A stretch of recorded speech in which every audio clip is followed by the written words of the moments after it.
So let's say you're at work and the phone rings. You notice it's a principal calling from your local school that your child attends, so you answer the phone. He says that your son has been suspended and is up for expulsion for possession of illegal drugs. You hang up the phone in complete shock and think to yourself, where did I go wrong with the parenting of my kid? Well, I'll tell you what was most likely happened is that you didn't involve your child in an after-school sport. According to Chad Seifried, author of Organizing a Summer Parent-Child Sports Camp, says that sex, drugs, and alcohol for teens happens between the times of 2 and 5 in the afternoon. That's when parents are still at work and your child is out of school. He also says that lower income urban communities, soccer moms do not exist. Your child's future can come down to one simple concept, and that's sports. So today I'm going to talk to you about the 3 main things about keeping your kid in sports. First, the problems of parents, why they don't involve their kids in sports. Second, the causes and effects of involving your children in sports. And third, successfully involving your children in a sport. So let's do a warm-up by first talking about the problems of parents not involving their kids in sports. There are 2 reasons why. Your parents don't get involved, and your parents are too rough on the children. So, why don't the parents get involved? Well, it's most likely because of the money.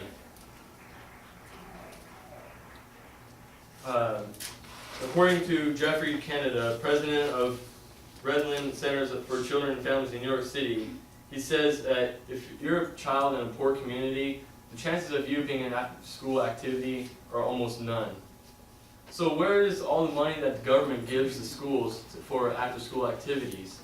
Well, according to Andrew Ferguson, author of Inside the Crazy Culture of Kids, he says that money for public schools is being diverted to other places that don't help fight against teen pregnancy, drug abuse, and gang violence. So, because there's no money for the parents, the schools they're not providing it.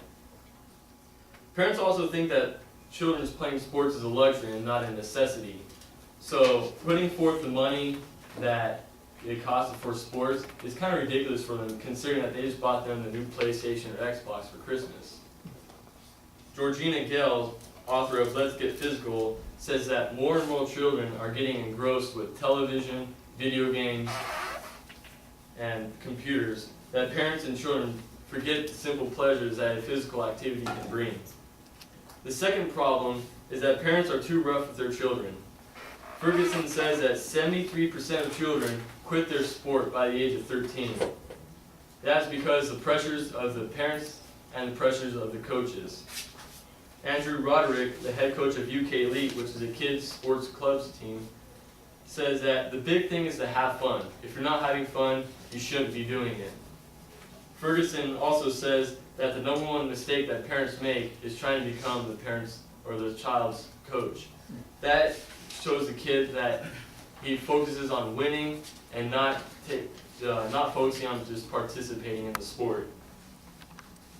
In an interview by Denise Shapini to Tom Warren, who is a family therapist, says that parents get caught up in the glory of their kids and set goals too high for them and then get disappointed.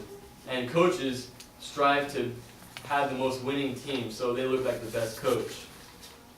Pinky McKay, author of The Growing Years, calls this the ugly parent syndrome.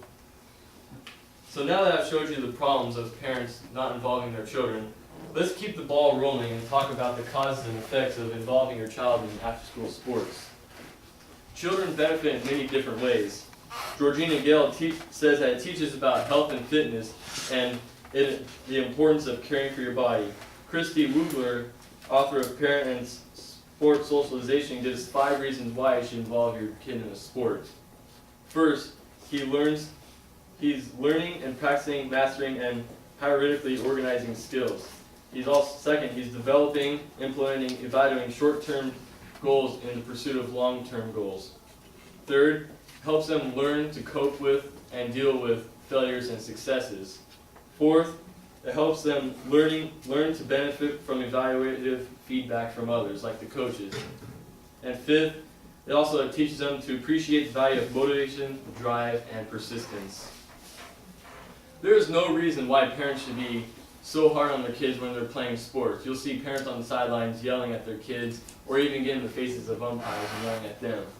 There's no reason for that, because Ferguson says that if you ask kids what they want, they say they want the sheer fun of the game, they want the bond between their teammates, and also they like the pride of being on a team. It helps build self-confidence and personal responsibility.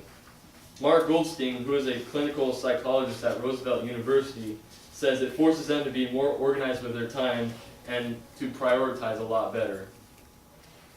So now that I've talked to you about the problems of parents not involving their kids, the causes and effects of having your kids involved in sports, let's step on the ice for the third period and talk about the solutions and getting your kid involved with after-school sports. There are countless reasons why you should do it, but this is how you do it. You sign up for a parent-child sports camp. This helps teach the kids fundamental skills while also having the social and bonding with the parents and the child.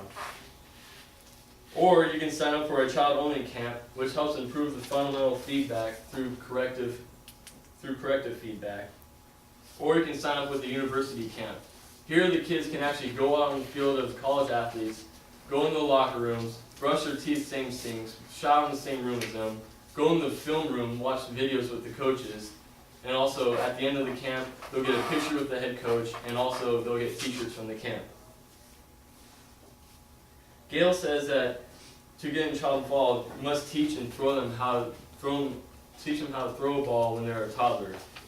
And when they're a preschooler, teach them how to ride a bike. When they become time of school, you should teach them to go out and play t-ball or join them in gymnastics. Gail gives 4 steps to beginning your child.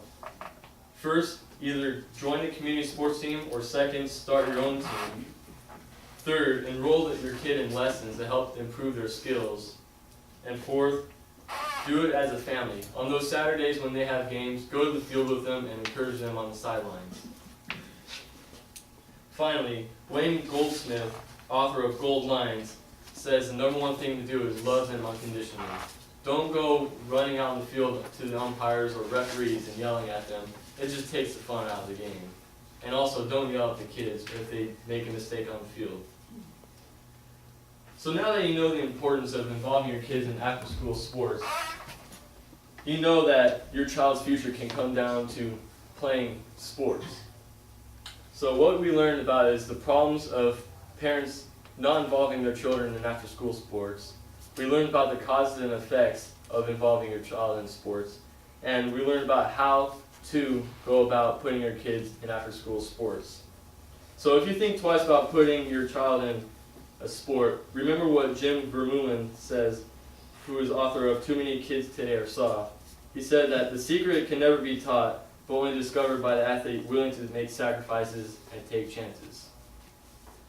For my presentation, I put together a board of prices, what it costs to put your child in sports. You have to account for the equipment, the clubs, the travel fees, and the clinics. For the first year, you only need the equipment and a club for them to play in, and the travel. These are the main 3 parts. You don't need a clinic. That is only for extra to help them improve. So with these 4 sports, swimming, baseball, basketball, and soccer, the 4 sports of these 3 categories tally up to be around $200, if not less than $200. And that will provide them with 3, 4, maybe even a year's worth of sports. And then after the first year, you don't need to pay for the equipment costs anymore, because that is already paid for from the first year. So you either take that money and save it, or you can put them in a clinic to help them improve their skills. Thank you.